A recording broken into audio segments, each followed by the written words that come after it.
Student welcome to exam update. तो आज हम बात करेंगे जो 14 जून के आपके फर्स्ट शिफ्ट का एग्जाम था उसमें पूछे गए क्वेश्चन, और हम उन क्वेश्चनों की यहाँ पे डिस्कस करेंगे जो यहाँ पे स्टूडेंट ने भेजे हैं थ्रू टेलीग्राम के तहत, व्हाट्सएप के तहत और यूट्यूब कमेंट के तहत कि ये क्वेश्चन आया है। हालांकि सारे क्वेश्चन है वो मेमोरी बेस्ड है और जो स्टूडेंट के द्वारा भेजे गए हैं वो मैं यहाँ पे डिस्कस करता हूँ। जैसे कि 13 जून के हमने किया था, आपने वीडियो देखा होगा, नहीं देखा तो आप चैनल पे जाके देख सकते हैं, नहीं तो डिस्क्रिप्शन पे यहाँ पे लिंक मिल जाएगी। तो सबसे पहले फ्रेंड्स वीडियो को लाइक ज़रूर कर देना और चैनल पे नए हो तो चैनल को सब्सक्राइब जरूर कर लेना, क्योंकि यहाँ जो सारी शिफ्ट है जो भी आपके डे बाय डे एग्ज़ाम हो रहे हैं उनका यहाँ पे एनालिसिस लेके आते रहेंगे। तो चलिए स्टार्ट कर लेते हैं फ्रेंड्स। यहाँ पे सबसे पहले आपका करते हैं यहाँ पे फ्रेंड्स जीके का। तो जीके में है कि भारत में प्रथम क्रांति रेल का शुभारंभ किन दो शहरों के बीच यहाँ पे किया गया था। तो ऑप्शन क्या थे मुझे पता नहीं है, यहाँ पे क्वेश्चन जो स्टूडेंट ने भेजा है तो आंसर इसका करेक्ट यहाँ से दिल्ली से बेंगलुरु है। जो क्रांति रेल का शुभारंभ हुआ था वो दिल्ली से बेंगलुरु के बीच में हुआ था। कब हुआ था ये आप यहाँ पे कमेंट बॉक्स में ज़रूर बताना। तो जो यहाँ पे रिलेटेड क्वेश्चन है वो मैं आपको यहाँ पे पूछता रहता हूँ, ताकि जैसे क्वेश्चन कोई घुमा के भी आ जाए दोबारा तो उससे है आपका तैयारी कैसा है पता चलता है। नेक्स्ट यहाँ पे है प्राचीन नालंदा विश्वविद्यालय किस वर्तमान राज्य में स्थित है। यहाँ पे जो वर्तमान जिला, वो शायद यहाँ पे जिले का कुछ पूछ रखा था कि वर्तमान किस जिले में स्थित है, बिहार के। तो नेक्स्ट यहाँ पे चलें तो रामसर स्थल घोषित शेख झील किस राज्य में स्थित है। जो अभी रामसर स्थल घोषित हुआ है वो शेख झील किस राज्य में स्थित है। तो ये है अपनी उत्तर प्रदेश में स्थित है, उत्तर प्रदेश में स्थित है। नेक्स्ट है भारत में प्रथम विद्युत इंजन का निर्माण किस वर्ष प्रारंभ हुआ था। जो भारत में प्रथम विद्युत इंजन का निर्माण है वो किस वर्ष यहाँ पे प्रारंभ हुआ था। तो ये हुआ था आपका 1961 में। राष्ट्रपति के निर्वाचन में कौन सी मतदान प्रणाली अपनाई जाती है। तो इम्पोर्टेंट क्वेश्चन है ये, मैंने कई बार पहले जो इम्पोर्टेंट क्वेश्चन का वीडियो डाला था उसमें भी बताया था ये कि राष्ट्रपति के निर्वाचन में है जो एकल संक्रमणीय अनुपातिक मत प्रणाली यहाँ पे काम में ली जाती है। नेक्स्ट है यहाँ पे राज्यसभा का प्रथम स्तर कब आयोजित हुआ था। राज्यसभा का प्रथम स्तर कब आयोजित हुआ था। तो ये हुआ था 13 मई 1952 को। और राज्यसभा किस अनुच्छेद के तहत यहाँ पे आयोजित की जाती है। तो अनुच्छेद 80 में है जो राज्यसभा का जिक्र किया गया है। और राज्यसभा में अगर पूछ लिया जाए कि मनोनीत सदस्य कितने होते हैं, कितने सदस्य राष्ट्रपति मनोनीत करता है, तो ये सब चीज़ें हैं जो आपको ध्यान रखने हैं। नेक्स्ट क्वेश्चन की ओर चलते हैं। उससे फ्रेंड्स पहले वीडियो को लाइक यहाँ पे जरूर कर देना। नेक्स्ट है यहाँ पे भारतीय रेल का राष्ट्रीयकरण किस वर्ष किया गया था। भारतीय रेल का राष्ट्रीयकरण ये हुआ था 1951 में। 1951 में यहाँ पे भारतीय रेल का राष्ट्रीयकरण किया गया था। भारत का पहला परमाणु ऊर्जा संयंत्र कहाँ स्थापित किया गया था। तो इजी सा क्वेश्चन है ये, तारापुर महाराष्ट्र में है जो भारत का पहला परमाणु ऊर्जा संयंत्र स्थापित किया गया था। कब किया गया अगर याद है तो आपको कमेंट में ज़रूर बताना। नेक्स्ट और एक चीज़ यहाँ पे अगर आप मान लो एग्जाम लेके भी आ जाते हो उसके बाद आपको भी है जो कमेंट में यहाँ पे क्वेश्चन ज़रूर बताना है। जो क्वेश्चन आपको यहाँ पे याद होते हैं वो ज़रूर यहाँ पे शेयर करने हैं। नेक्स्ट है यहाँ पे भारत का पहला परमाणु, ये क्वेश्चन यहाँ पे नहीं था, ये क्वेश्चन यहाँ पे रिपीट हो गया है जो कल परसों। तो नेक्स्ट है यहाँ पे भारत में पहला राष्ट्रीय उद्यान कौन सा है। भारत में पहला राष्ट्रीय उद्यान कौन सा है। तो ये है Jim Corbett national park, Jim Corbett national park. Next है भारतीय संविधान में समवर्ती सूची किस देश से प्रेरित है। तो समवर्ती सूची है वो किस देश से ली गई है या किस देश से प्रेरित है, ये क्वेश्चन यहाँ पे था। तो ये ऑस्ट्रेलिया से ली गई है अपनी। और समवर्ती सूची में ऐसे विषय रखे जाते हैं जिन पे केंद्र व राज्य दोनों है जो कानून यहाँ पे बना सकते हैं। तो समवर्ती सूची से रिलेटेड पर्सन आपको एक बार जो चीज़ यहाँ पे मैं बता रहा हूँ, जैसे कल जो 13 जून के एग्ज़ाम थे उसमें अनुच्छेद 40 से रिलेटेड यहाँ पे प्रश्न पूछा गया था, मौलिक अधिकारों से रिलेटेड प्रश्न यहाँ पे पूछा गया था।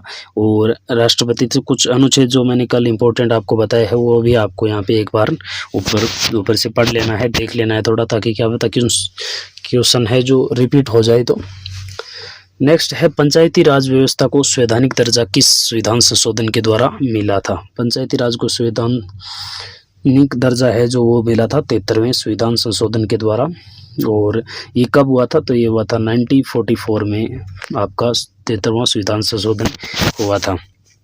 नेक्स्ट यहाँ पे द डिस्कवरी ऑफ इंडिया पुस्तक के लेखक कौन है? बहुत ही यहाँ पे इजी सा क्वेश्चन है फ्रेंड्स।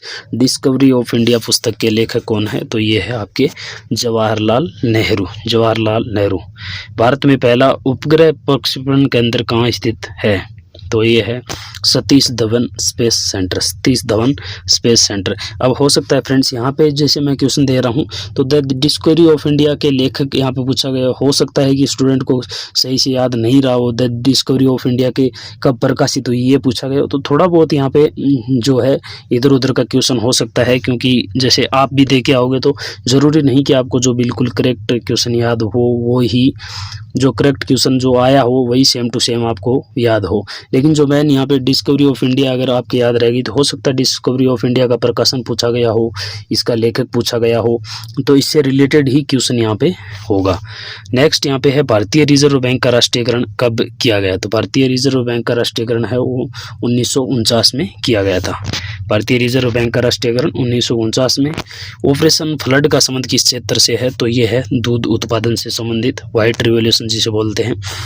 भारत का पहला जैव मंडल आरक्षित क्षेत्र यानी भारत का जो पहला बायोस्फीयर रिजर्व है तो वो कौन सा है? यहाँ पे नीलगिरी बायोस्फीयर रिजर्व है। नीलगिरी बायोस्फीयर रिजर्व है यहाँ पे। नेक्स्ट अपन देख लेते हैं और मैथ के यहाँ पे क्वेश्चन की। तो फ्रेंड्स एक चीज़ यहाँ पे आपको ध्यान रखनी है कि जैसे रीजनिंग में मैंने यहाँ पे श्रेणी श्रृंखला का जो क्वेश्चन दिया है तो ये संख्या मैंने अपनी ओर से दी है।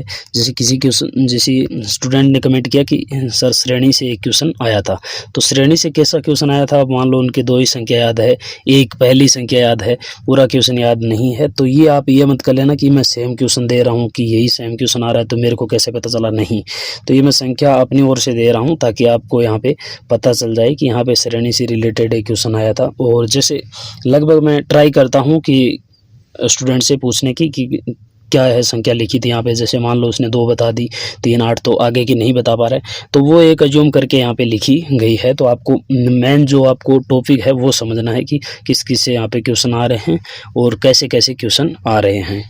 तो नेक्स्ट यहाँ पे श्रेणी के यहाँ पे 2 क्वेश्चन आए थे और श्रेणी के 2 क्वेश्चन मैंने कल भी, जो कल के 13 जून के एग्ज़ाम थे उसमें भी बताया था कि श्रेणी से और कोडिंग डिकोडिंग से है जो क्वेश्चन यहाँ पे आ रहे हैं।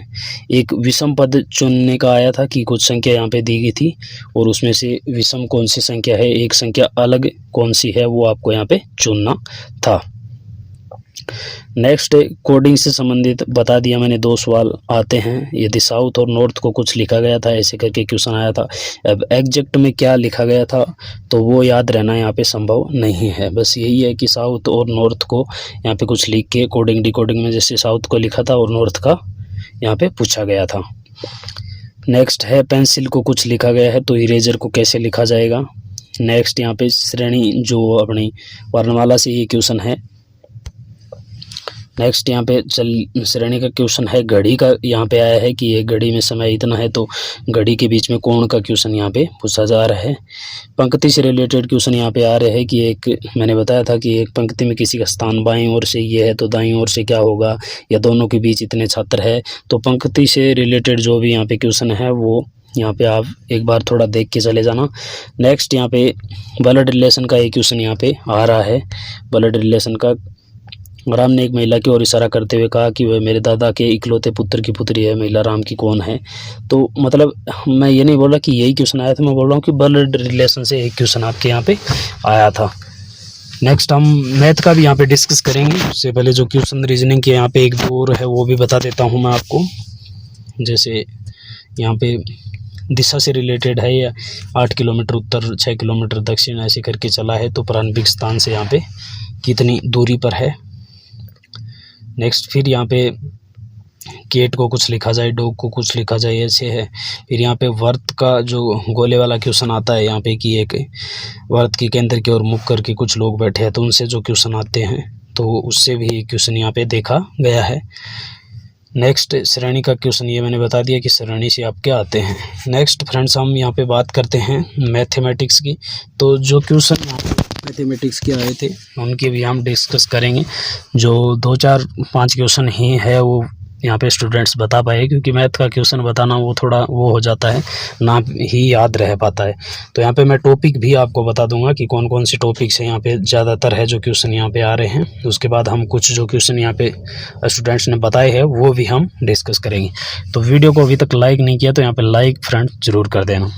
नेक्स्ट अगर मैथ की बात करें तो यहाँ पे आपके कुछ टॉपिक जैसे परसेंटेज से, प्रॉफिट एंड लॉस से, ब्याज से, जैसे कंपाउंड हो गया या सिंपल हो गया, इनमें से एक यहाँ पे, और रेशियो एंड प्रोपोर्शन से आ रहा है, अनुपात समानुपात से। नेक्स्ट एवरेज टाइम वर्क, 5 टंकी समय चाल दूरी, इनका जैसे ट्रेन वाला क्वेश्चन यहाँ पे आ रहा है। एक नाव वाला क्वेश्चन भी पूछा गया था, तो प्रॉफिट एंड लॉस का आपको बता ही दिया कि ये भी आ रहा है। ट्रेन संबंधी नाव धारा ये भी है। HCF LCM इनका, और सिंप्लीफिकेशन का एक आधा सवाल। सिंप्लीफिकेशन तो आता ही है क्योंकि वो आपको टाइम कंज्यूम करने के लिए दिया जाता है।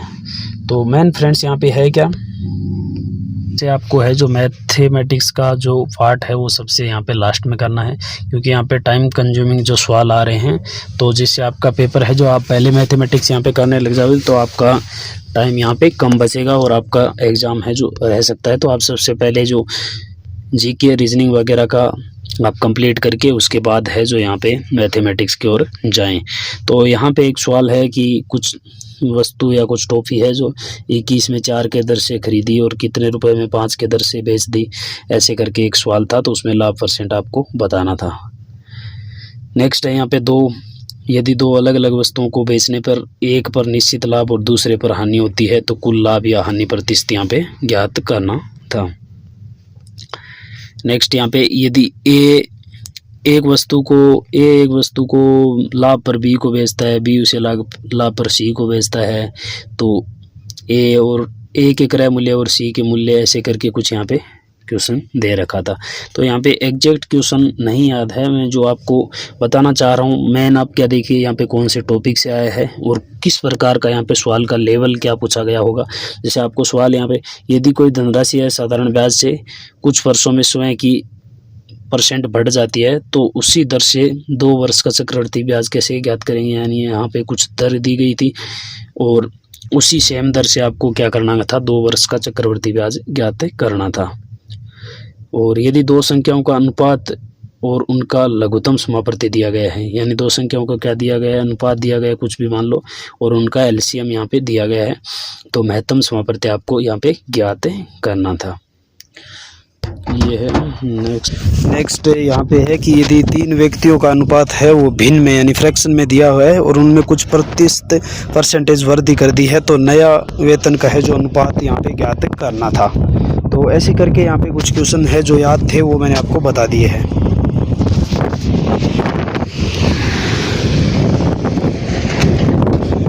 रहते यहाँ पे वो ज़रूर है जो बताना। वीडियो अच्छा लगा तो वीडियो को लाइक करना, चैनल पे नए हो तो चैनल को सब्सक्राइब जरूर कर लेना।